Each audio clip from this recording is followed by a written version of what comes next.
સુરતમાં ડિંડોલી વિસ્તારમાં 5 વર્ષની બાળકી સાથે દુષ્કર્મ થયું હતું, જેથી સ્થાનિકોએ દુષ્કર્મના આરોપીને ફાંસીની સજાની માંગ સાથે ઝડપી ન્યાય મળે તેવી માંગ કરી છે। એડવોકેટ વૈભવીએ કહ્યું કે બીજી તારીખના રોજ જે ઘૃણાસ્પદ બનાવ બન્યો છે તેના વિરોધમાં અમે આજે વિરોધ પ્રદર્શન કરતા આવ્યા છીએ। આવા બનાવ વારંવાર બનતા આવે છે, જેથી બાળકીને ન્યાય મળે તે માટે જાહેરમાં ફાંસીની સજા આપવામાં આવે તો આ પ્રકારના બનાવોમાં ઘટાડો થઈ શકે। અનિલભાઈએ કહ્યું કે બપોરના સમયે બાળકી પર દુષ્કર્મ આચર્યું હતું। ક્રૂરતાપૂર્વક દુષ્કર્મ આચરનારને સજા થાય તે માટે આ કેસ ફાસ્ટ ટ્રેકમાં ચાલે તેવી માંગ સાથે અમે આવેદનપત્ર આપવા આવ્યા છીએ। સ્થાનિક પોલીસ પણ ગંભીરતાથી કામ કરે છે। આરોપીને પકડીને યોગ્ય તપાસ ચાલી રહી છે।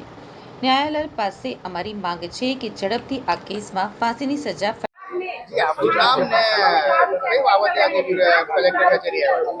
મારું નામ એડવોકેટ વૈભવી લિંડે છે। આજે 2 તારીખે જે બનાવ બનવામાં આવ્યો છે એ બનાવ માટે અમે આજે આવેદન આપવા માટે આવ્યા છે અને જે બનાવ બન્યો છે, જે આરોપી છે એને અમે એક જ માંગ કરીએ છીએ કે જેને આરોપીને વહેલા તકે સજા મળે અને ફાંસીની સજા મળે।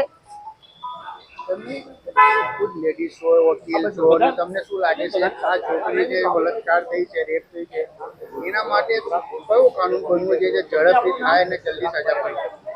વહેલા તકે સજા મળવા માટે એક જ વસ્તુ છે કે જે જાહેરમાં સજા મળે ને ફાંસીની, તે સૌથી મોટી વાત છે। કારણ કે આ બનાવ વારંવાર બનતા આવે છે, જેના લીધે વધારે ને વધારે બનાવ બનતા જાય છે અને આ સેફટી માટે, બાળકોને સેફટી માટે, સ્ત્રીઓને સેફટી માટે જરૂરી છે।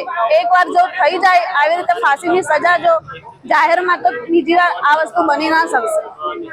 આરોપી પકડાઈ પણ ગયું છે, એના પર કયા કયા કલમ લાગ્યું છે, કઈ આઈડિયા કરો? આરોપી પર 376 જૂના કાયદા પ્રમાણે 376 લાગ્યા છે અને એ પ્રમાણેના જે પક્ષોના છે કાયદા એક્ટ એ પણ લાગ્યા છે। 376 મોટી હોય કે નાની, બધી એક જ સજા હોય છે, એમાં નાની બચ્ચી છે એના માટે કઈ અલગ કાનૂન બનવા જોઈએ, કઈ કરો? એના માટે પક્ષોનો એક્ટ છે જ ને, એના થ્રુ પણ થાય જ છે ઘણા બધા। હવે આ ફાંસીની સજા નહીં થાય તેના માટે આગળ શું કરશો તમે? આનામાં આગળ કાયદા શું કરશો તમે લોકો? આના માટે અમે હજુ અગાડી પ્રોસેસ કરશું અને અગાડી હાઈકોર્ટ સુધી પણ જવા માટે રેડી છીએ, જો અહીંયાથી કંઈ નહીં થાય। આપનું નામ? મારું નામ અનિલ દિવાકર સોનકુસરે છે। કઈ વસ્તુને આજે કલેક્ટર કચેરી આવ્યો?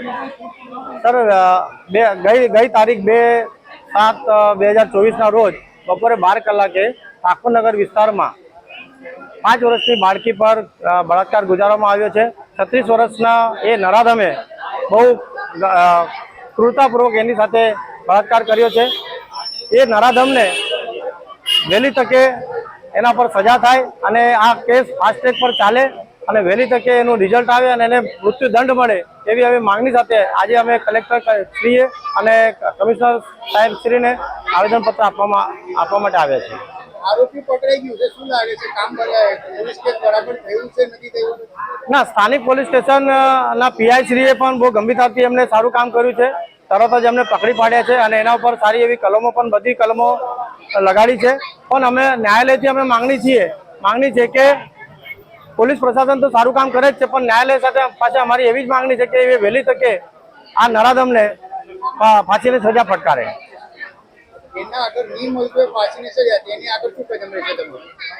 જો એને ફાંસીની સજા નહીં મળે તો અમે ઉગ્ર આંદોલન કરીશું।